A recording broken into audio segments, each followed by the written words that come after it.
Like all social medias, this requires attention, ongoing attention. You just don't put up your profile and forget about it. It's something you want to keep active, treat it like your cup of coffee in the morning. When you get up, make a posting of what it is in conjunction with your job, what you're up to and what you're going to be working on, even if it's a couple times a week. But the idea here is it shows people you're active, you're constantly being in the know of what you're doing.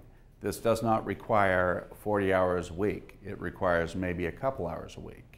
You split that over 5-7 days, and then what happens is that keeps it viral. People tend to see what's going on with you and so forth. So if you're out in a networking group, somebody reads your posting that you're working on a new formula for a new cookie, and then they're talking to somebody that's in the manufacturing business, and you're there, all of a sudden they're going to say, wait, you've got to meet Joe over here. He just developed this new cookie. You and him together, you're going to make $1 million. The thing is, you've created a buzz about what you're doing.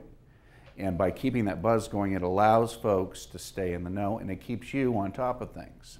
People that tend to create profiles on LinkedIn and other social medias, but create them and work with them really hard, then they let them drop, tend to fall out of sight.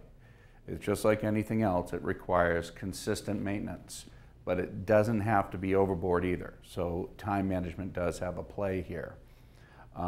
And just like Matt said, when you're following companies, you're getting involved with groups, you're constantly have a buzz of things going on.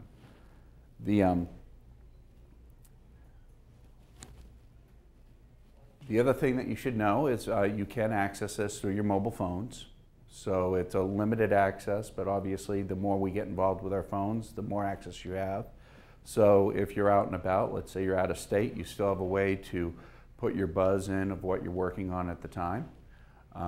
The other thing that you want to think about too is obviously you always have the ability to share what other people are doing in your group, and by all means that's a better way to keep yourself moving, because once you start sharing, recommending, and being a part of what other people are doing, they in turn, if they are in the etiquette field, understand that it's good that they should do that too. Just like anything else, the way you approach this is the way people see you.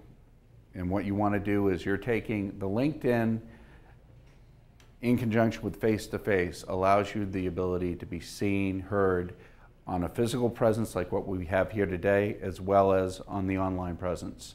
So all that gives you all that much more publicity and so forth about who you are and what you're doing. The interesting tagline that is said here, the purpose of this site is to allow registered users to maintain a list of contact details of people they know and trust in business.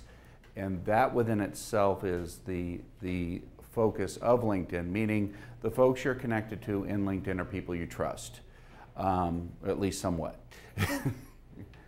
It's one of those things where you're creating a growth pattern of people you know, and just because a person that you're linked to is not here in Columbus, that's not a bad thing. Certain people feel that you only need to know people just in your surrounding area. Keep in mind, there may come a day when you're going to get contacted by somebody out of state that's going to need your services.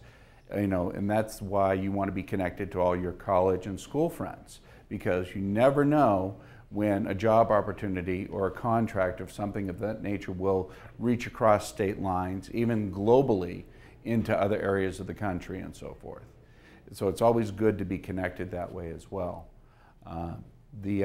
Once again, the overall consensus here is to realize that you're actively involving your contacts surrounding you.